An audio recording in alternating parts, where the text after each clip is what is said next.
Sir sir sir sir sir sir sir અરે શું થયું? તમારું પાકીટ પડી ગયું હતું. મારું પાકીટ તમારી પાસે કઈ રીતે? પાછળ પડી ગયું હતું, એ જ આપવા દોડતો હતો. અરે વાહ, તમે ચાહતા તો આ રાખી પણ શકતા હતા, છતાં પણ તમે મને પાછું આપો છો. અરે સર, આ તો તમારા પૈસા છે, હું કેવી રીતે રાખી શકું? બહુ ઈમાનદાર માણસ લાગો છો તમે. ક્યાં કામ કરો છો? આ પાછળ બંગલો છે ને, ત્યાં જ હું વોચમેનની નોકરી કરું છું. આજે મિસ્ટર જૈન છે એમના ઘરે, એમના બંગલોમાં કામ કરો છો? જી સર, હું ત્યાં જ ગાર્ડની નોકરી કરું છું. એ તો મારા ખાસ મિત્ર છે. હું એમને જણાવીશ કે તમે કેટલી ઈમાનદારીથી મને મારું પાકીટ તમે પાછું આપ્યું. અરે સર, એની શું જરૂર છે? કઈ વાંધો નહીં. ચલો, ખૂબ ખૂબ આભાર તમારો. ધ્યાન રાખજો તમારું.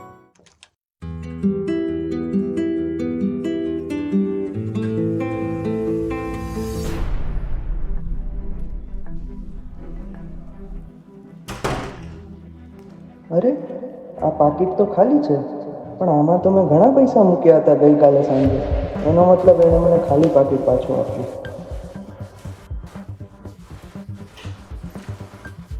અરે સર, તમે અહીંયા ફરીથી? શું અહીંયા યાર, ગજબ બદતમીઝ માણસ છો. મેં તો ખોટી તારીફ કરી દીધી તમારી. અરે સર, થયું છે શું? પણ શું થયું છે એવું પૂછો છો?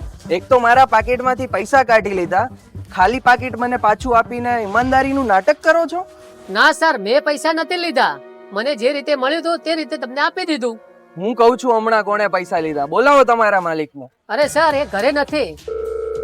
હેલો હેલો, મિસ્ટર જૈનજી, કેવા લોકોને નોકરી ઉપર રાખ્યા છે તમે? શું થયું દોસ્ત? હા, તમારા ગાર્ડની વાત કરું છું. હા, પણ કરીશું એણે. શું કર્યું એણે? એક તો મારા પાકીટમાંથી બધા પૈસા કાઢી લીધા અને ખાલી પાકીટ મને આપે છે. ઓકે, તમે ચિંતા ન કરો, હું કરું છું કંઈક એનું. હા, કરો તમે કઈ કઈનું. અરે પણ હવે જોવો તમે હું શું કરું છું. અને હા, એવું ના સમજતા કે હું મારા 5,000 ભૂલી ગયો છું. મને સારી રીતે આવડે છે કે એ કેવી રીતે વસૂલ કરવા તમારી પાસેથી. સાંભળો, કામ પર આવવાની કઈ જરૂર નથી, હવે ઘરે જતા પણ સર, મેં પૈસા નથી લીધા.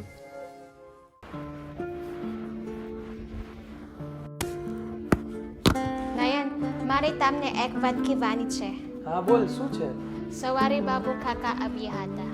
એ રોતા હતા કે એનો છોકરો બીમાર છે અને પૈસાની જરૂરિયાત છે, એટલે મેં તમારા પાકેટમાંથી પૈસા લાવીને આપી દીધા એને. પણ તમને કહેવાનું ભૂલાઈ ગયું. મેં બરાબર તો કર્યો ને?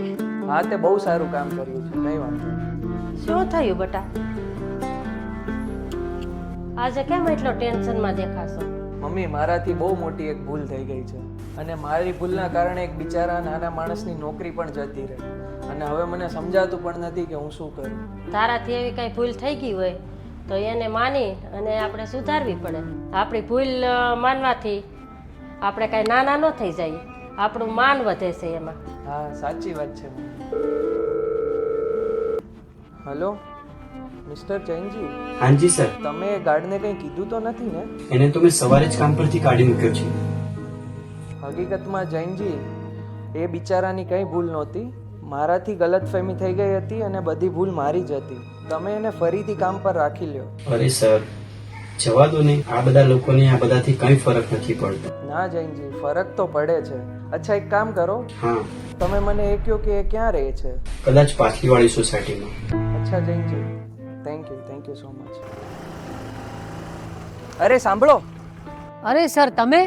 મેં કહ્યું હતું ને, મેં તમારા પૈસા નથી લીધા. તમે તો મારા ઘર સુધી આવી ગયા. અરે ના ના, હું અહીંયા તમારી માફી માંગવા આવ્યો છું. દરઅસલ ભૂલ મારી જ હતી, છતાં મેં તમને આટલું બધું સંભળાવી દીધું. થઈ શકે તો પ્લીઝ મને માફ કરી દેજો. હવે શું ફાયદો સર? એને તો મને નોકરીથી કાઢી મૂક્યો છે. તમે એની ચિંતા ના કરો. આ લ્યો, આ મારું કાર્ડ છે. તમે ત્યાં ગાર્ડની નોકરી કરતા હતા ને? આ કાર્ડ મેં આપ્યું છે. આ એડ્રેસ ઉપર કાલે આવી જજો. હું તમને ત્યાં ગાર્ડના મેનેજરની નોકરી અપાવીશ. ઈમાનદારી માણસનો ચહેરો જોઈને માપી શકાતી નથી. ક્યારેય કોઈ માણસને સમજવામાં ઉતાવળ ના કરવી જોઈએ. સ્ટોરી સારી લાગી હોય તો શેર કરવાનું ભૂલતા.